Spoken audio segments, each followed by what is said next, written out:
Alright friends, so I wanted to do a little recap of 2 more medical tests that I had done in the last week. I know I said I was done, but I guess I lied because I have had to have more medical tests. So let's talk about a thyroid ultrasound and a SNIFF test. What the heck is that?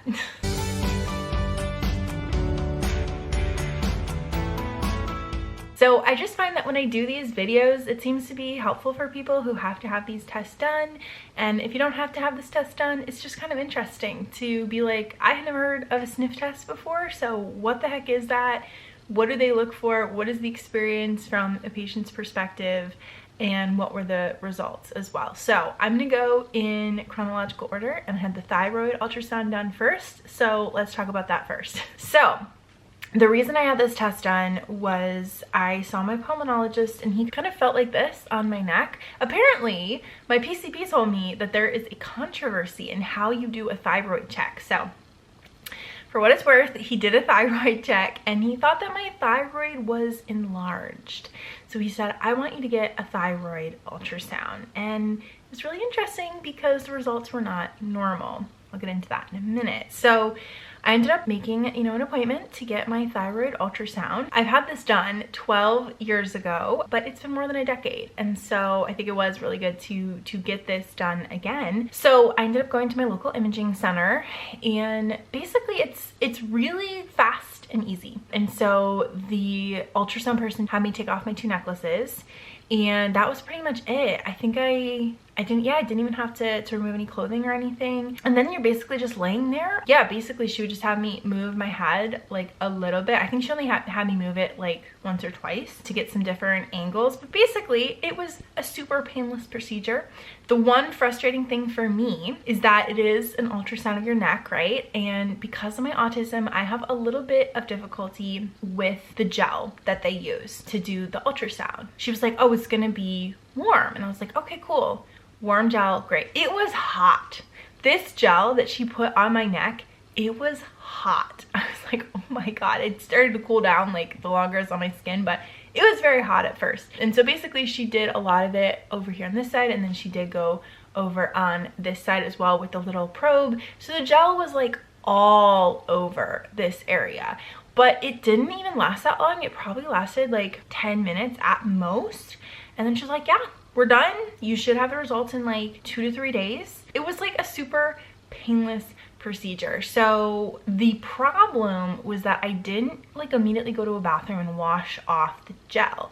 So this gel I had on my neck and I ended up having to go to another like doctor's thing. And so I didn't wash my neck off until later that day, and I did start having some weird feelings in my neck area, which did get better when I ended up washing off the gel. So if you do have sensitive skin, I know that they do try to use gel that is for sensitive skin, but I need to just remember to always like wash off whatever's put on my skin because I definitely was reacting to that.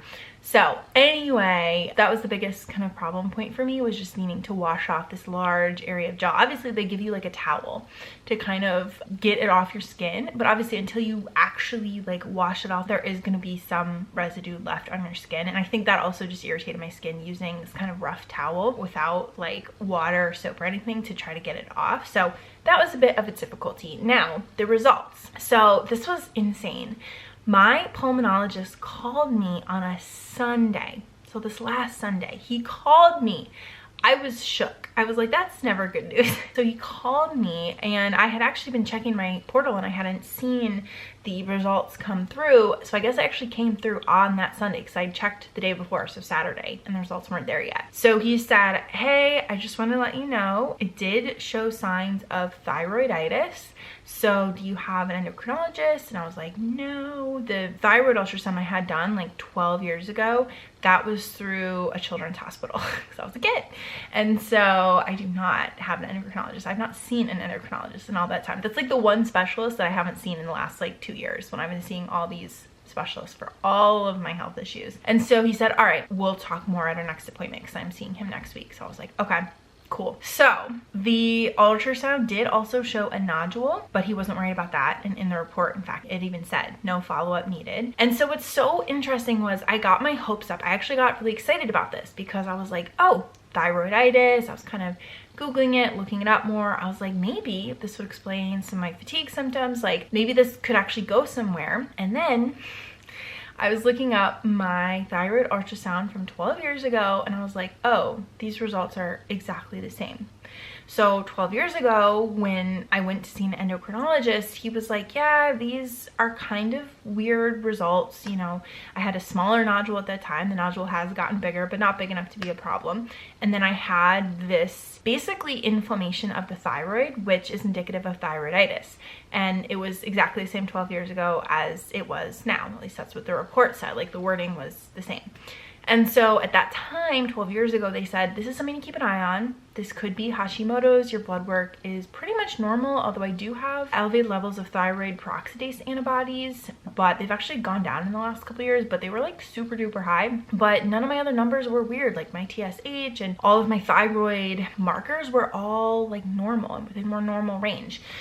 Ugh, my foot is falling asleep. So anyway, like I'm going to see obviously an endocrinologist at some point. I need to find one, but I'm gonna like get this checked out and figure out where we go from here. But it seems like we're just like at exactly the same place we were 12 years ago. My pulmonologist did not have access to my thyroid ultrasound from 12 years ago to be able to be like, oh, these are exactly the same. But it'll be interesting to see what an endocrinologist says about these results and if there are like additional tests that they might want to do.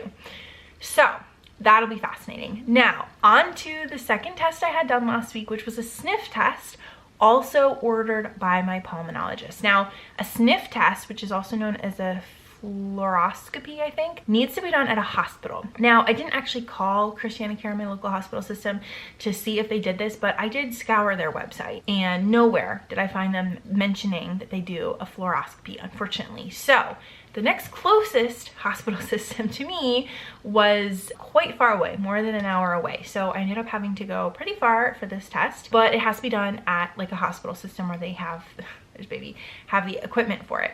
Now what this test is it basically is a live x-ray, which is kind of crazy. I had never heard of this test before.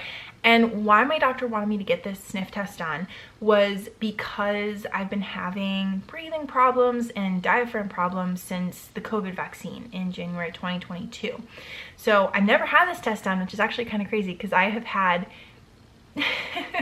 breathing problems and diaphragm problems that whole time and nobody's really mentioned it. But the first time I saw a pulmonologist was also this year. So I guess that makes sense that they would be the ones ordering it. So he said, yeah, like, have you ever had a SNIFF test done? I was like, no. He's like, all right, this is gonna be a test. We're gonna see like how your diaphragm is moving. Is it moving normally? And we'll go from there with the test results. So ended up going to this totally new hospital system. Had never been there before. And the front desk people, we stood there for like 10 minutes at registration waiting for them to finish their conversation. Kind of weird. I don't know. There was like one person, there were two people at the front desk. One person was talking to somebody else who I think worked there, who was also behind the desk. And then the other woman was just facing them, listening to their conversation, and nobody was checking us in. It was very weird. We were there really early, thank goodness. But yeah, we waited for like 10 minutes. With my autism, I'm not like, maybe it was a really important conversation. I don't know. I wasn't gonna like interrupt, but I was very just uncomfortably standing there for a really long time, trying to talk loud with my mom so that they would hear me and check me in.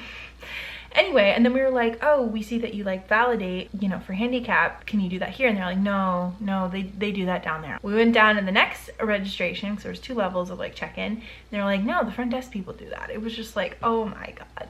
So that was the only frustrating part. Other than that, the experience was great. We were there like 40 or 45 minutes early, really early, because we were not sure how long it was going to take us to get there. We had a lot of traffic recently, and so we wanted to make sure we got there in time. They actually got me in early, which was great. We ended up leaving just a little bit after when my original appointment would have been. The tech was amazing. She took me back to, they literally have this room specifically for fluoroscopy, and it just looks kind of like x-ray equipment, but you basically stand in front of it. And it was funny. She actually couldn't get the Bluetooth to connect at first, so this other guy had to come in and he was asking, he was like, on my shirt, I had one of my tie-dye shirts that I'd gotten at my university, and he was like, oh, what's 98.1 or whatever the university station was, because I had a shirt with that I just liked the tie-dye pattern, and I got it secondhand. And it took me so long to figure out what he was talking about when he was actually talking about this radio station on my shirt. So anyway, he was like very talkative, very sweet. And yeah, you basically, I think you like, one of them, you like held your hands like up here, kind of above you, and then it took it. And then that was the first part, and then you had to wait for the radiologist to come in. So then an actual radiologist had to come in, and not just the tech, and he had to like breathe in, hold your breath, and then the actual sniff part of the sniff test, which I just thought it was an acronym for something, but no, it actually stands for sniffing. You basically stand in front of this machine and you just sniff. So he had you just go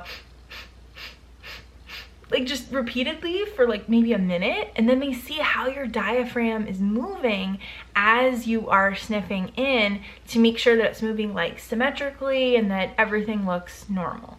So yeah, basically we got immediate results from that test. The radiologist said, yeah, everything like looks normal and you should be like good to go, and usually they just have to get this test done before your insurance lets you do some other testing. So it was really painless. The biggest part was just like waiting for the radiologist to come in and kind of waiting in between stuff. But yeah, like really super painless test and very easy. So that was cool, and basically got instant results, which what test do you ever get instant results, right? So that was great, and that actually showed that nothing was wrong with my diaphragm, which is really exciting. Good news, bad news, right? Because now we don't know what the problem is, but we do know that the diaphragm is like working appropriately, so that's good. So anyway, these were my reviews of a sniff test and a thyroid ultrasound from a patient's perspective. And I have had some other tests done recently that I think I might recap as well. So I'm kind of waiting on the results back from them first to get the full range of the tests before I do the recap. But yeah, thanks for listening, my friends, and I will see you next week. Bye.